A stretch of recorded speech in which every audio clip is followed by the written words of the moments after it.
Olá, queridos amigos, mais uma vez nos encontramos aqui para estudarmos um pouco o Evangelho, né? Esse Evangelho que nos deve acompanhar e com grande alegria, com muita fé durante toda a nossa vida. Aqui a Casa Fake nos dá essa oportunidade, né? E nós devemos explicar sempre que a Casa Fake é uma casa sem fins lucrativos, Fraternidade Espírita Irmãos de Cascais, e nós contamos com a colaboração de todos vocês para a manutenção da nossa casa. Agradecemos antecipadamente qualquer contribuição. Muito obrigada. E agora, como todos os nossos trabalhos aqui da Fake, convidamos a todos a cerrar os olhos e fazer a nossa oração de abertura do nosso trabalho. Pai de infinito amor, infinita bondade e misericórdia, amado Mestre Jesus, nosso sempre divino conselheiro, amado irmão Ramatiz, que da casa do grande coração nos traz tantas informações e tanto amor. Amado irmão José, mentor desta sagrada casa que nos permite fazer e receber a caridade, amadas falanges espirituais que sempre tão carinhosas trabalham junto a nós. Juntos, louvando a Deus em Teu nome, Pai Maior, nós agradecemos pelo amparo, pela ajuda, pela intuição e rogamos a todos, mas sobretudo a Ti, permissão para abrirmos esse encontro de hoje, dando juntos graças a Deus. Graças a Deus, meus irmãos. Hoje, a nossa palestra, no nosso encontro, a gente vai refletir sobre o poder da prece. Prece, nutrição do espírito. Então, seguindo o nosso estudo, Evangelho segundo o Espiritismo, capítulo 27, nós vamos trabalhar os itens 22, maneira de orar, e 23, ventura da prece.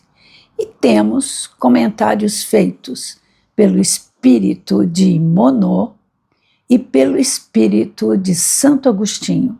Monod foi um pastor protestante francês que viveu na primeira metade do século XIX e que deu algumas respostas a Kardec em espírito, fazendo comentários sobre a maneira que devemos orar e afirmando que nosso primeiro dever, todos os dias quando acordamos, é fazer uma prece. Santo Agostinho, colaborador do item 23, a ventura da prece, é um dos principais divulgadores da doutrina espírita, atuando como um espírito que se manifestou com frequência para transmitir os seus ensinamentos espirituais através de obras mediúnicas, como o Livro dos Espíritos, o Evangelho segundo o Espiritismo e o Livro dos Médiuns. Sua importância se deve à sua profunda transformação de uma vida de excessos, uma vida desregrada, para a fé cristã e aos seus escritos sobre a razão e a fé. Santo Agostinho escreveu vários livros que nos levam a reflexões importantes para a nossa evolução espiritual e que nós recomendamos que todos vocês leiam. O livro Confissões de Santo Agostinho é uma autobiografia que Santo Agostinho relata a sua vida, desde a juventude pecaminosa, desregrada, até a sua conversão ao cristianismo, explorando seus conflitos internos e a busca por Deus. A obra é uma narrativa pessoal, mas com profundas reflexões sobre a natureza humana, o tempo, a memória, a fé e a busca da relação com Deus. Já o livro Livre-Arbítrio, de Santo Agostinho, trata da origem do mal, da liberdade humana. Ele argumenta que o livre-arbítrio é um dom que Deus nos dá e que os nossos pecados surgem do seu mau uso, ou seja, da escolha errada da vontade. A obra é muito interessante e apresentada em forma de diálogo entre Agostinho e um amigo, defendendo que a liberdade de escolha é permitida por Deus. Recomendamos essas leituras. Mas começamos a nossa reflexão do Evangelho segundo o Espiritismo pelo conceito de oração e prece. A palavra orar, ela vem do latim orare, que significa falar. Inicialmente, orare tinha o sentido de falar em público e mais tarde se especializou no significado de falar com Deus, suplicar ou rezar. E a palavra prece tem origem no latim prex, preces, que significa súplica ou pedido. Portanto, atualmente, tanto a palavra oração quanto prece significam a forma de nos comunicarmos com Deus ou com uma entidade transcendental, expressando louvor, adoração, confissão, súplica e gratidão. Recebemos orientação no Evangelho segundo o Espiritismo que a prece deve ser feita com humildade e com profundidade de sentimento. Humildade para reconhecermos as nossas faltas, os nossos limites, o quanto ainda precisamos elevar os nossos pensamentos, sentimentos, palavras e obras, e para tanto podemos pedir e devemos humildemente a ajuda de Deus, de Jesus, do nosso anjo guardião. E profundidade de intento, de sentimento, para com toda a nossa sinceridade, nossa honestidade, nossa fidelidade, nossa fé, rogarmos a Deus que nos conceda resignação, paciência e força para passarmos pelas intempéries da vida e prosseguirmos sem desistir, mas aprendendo com os nossos erros e vendo no Evangelho um guia para os nossos próximos passos na vida. Jesus disse que devemos vigiar e orar, vigiar os nossos pensamentos e atos, acima de tudo, e orar clamando a Deus pelo seu amor e sua misericórdia, para realizarmos a nossa auto-reforma e para nos mantermos nessa sintonia tão harmônica e favorável para a nossa evolução espiritual. Mas quando pedimos algo a Deus, precisamos saber o que estamos pedindo. Precisamos estar alicerçados pela justeza do que estou pedindo e principalmente pelo sentimento de gratidão. A prece é a nutrição da alma. A prece dá sustentabilidade na vida. Ela nos dá saúde física, espiritual e mental. E nós temos notícias cada vez mais próximas de nós que a medicina e a espiritualidade estão trabalhando cada vez mais juntas. Então, nós temos aqui, levamos a experiência de um médico, professor da Universidade de Brasília, doutor em imunologia pela Universidade de Londres, onde fez também um pós-doutorado e doutorado, evidentemente, e fez uma experiência durante 3 anos com 52 estagiários de medicina de diversas religiões e pediu que orassem por pessoas que estavam doentes. Quem fazia a prece diariamente recebia a foto e o nome da pessoa adoecida. E o médico constatou uma coisa impressionante. Houve um aumento da estabilidade do organismo daqueles que receberam as preces. A sua imunidade melhorou e muito. Portanto, nós podemos dizer que somos beneficiados pela prece que fazemos em favor do outro, isto é, a prece intercessória ou prece por nós mesmos, porque saúde é equilíbrio e a prece tem esse poder, o poder de nos equilibrar. O ato de orar deve ser visto como uma interação com Deus, onde a alma se eleva em humildade e fé. A comunicação é muito mais importante do que a quantidade de palavras ditas. Vale lembrarmos também dos alertas de Jesus, que está no capítulo 6 de Mateus, onde ele esclarece que devemos orar no nosso quarto interno e orarmos em segredo, que o nosso Pai nos recompensará. Isto é, não fique alardeando, se exibindo a todos que você ora. Faça suas preces em silêncio, internamente, e tenha sua conversa com Deus discretamente e sem um palavreado excessivo, sem palavras rebuscadas. No capítulo 11 do Evangelho de Marcos, Jesus recomenda que quando estivermos orando, devemos perdoar, trabalhar o perdão, se tivermos algo contra alguém, para que o nosso Pai nos perdoe também.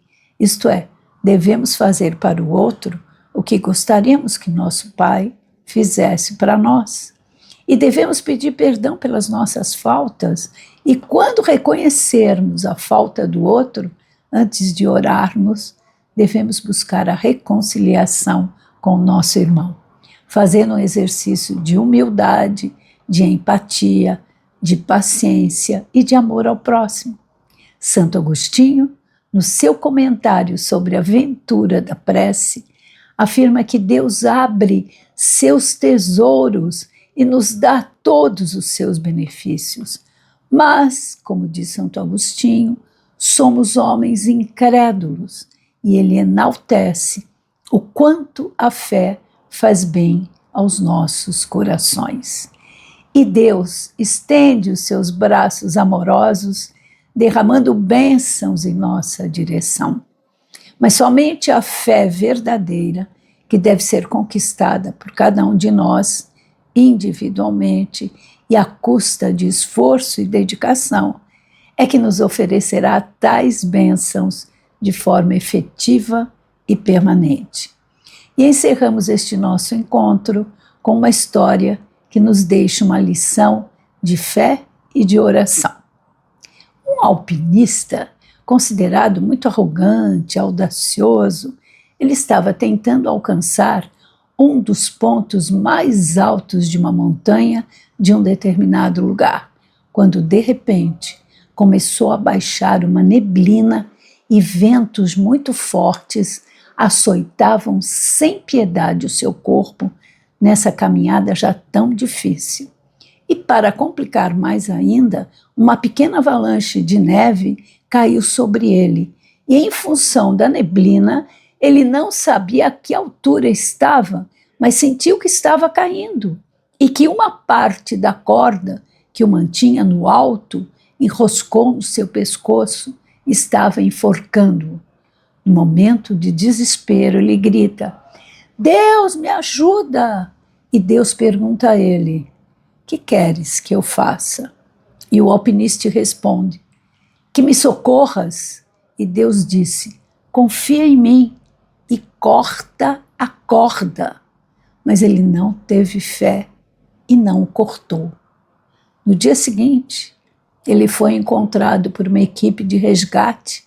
Ele estava morto, congelado e pendurado a 2 metros do chão. Então, quantas vezes em nossa vida nós temos que ter fé para cortar a corda, isto é, para encerrar ciclos, e oramos pedindo ajuda para tanto, mas muitas vezes não vigiamos para ouvir a nossa intuição, para ouvir a voz de Deus dentro de nós, dando os sinais os quais devemos seguir para fazer a nossa evolução espiritual.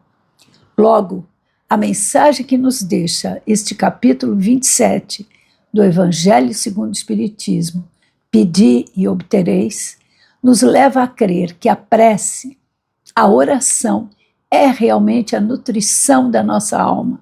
E como toda boa nutrição, é preciso que ela tenha um bom guia que nos instrua para a qualidade, eficácia e maneira certa de obtermos a alegria de combatermos os nossos vícios e conquistarmos as nossas virtudes. E nosso grande guia é Jesus, que sempre esteve, está e estará ao nosso lado como médico de nossas almas. E não devemos esquecer o que ele nos diz: do meu rebanho nenhuma ovelha se perderá. E nós nos reconhecemos ovelhas do rebanho de Jesus. Que a sua paz e o seu amor seja sempre entre nós. E agora nós pedimos a todos que cerrem os seus olhos, que mentalizem a imagem de Jesus durante a nossa oração de encerramento do nosso trabalho.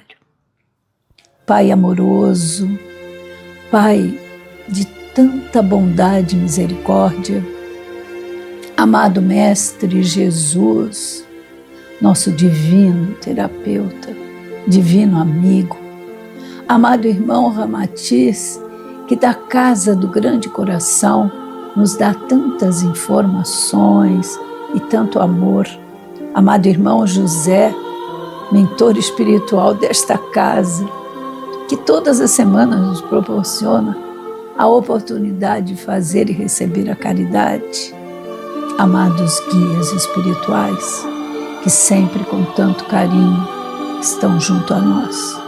Todos nós juntos, louvando a Deus, nós agradecemos pelas bênçãos que estamos recebendo e rogamos que elas se expandam sobre os nossos familiares, sobre todos os necessitados, que ela se expanda sobre os orfanatos, os asilos, os presídios, sobre aqueles que estão pelas ruas, drogados, desabrigados, e sobre aquele irmão que tanta dificuldade eu ainda tenho de orar por ele, de perdoar e de amá-lo.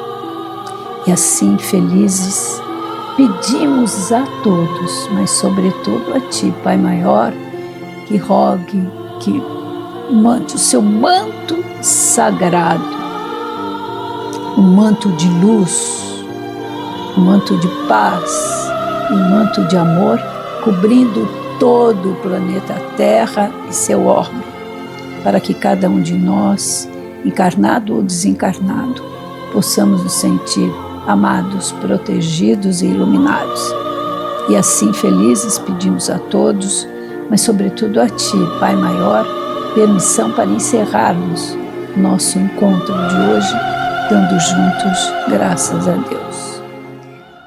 Graças a Deus, meus irmãos, que a paz de Jesus seja sempre entre nós e até o nosso próximo encontro, agradecendo pela atenção e pela paciência de nos ouvir.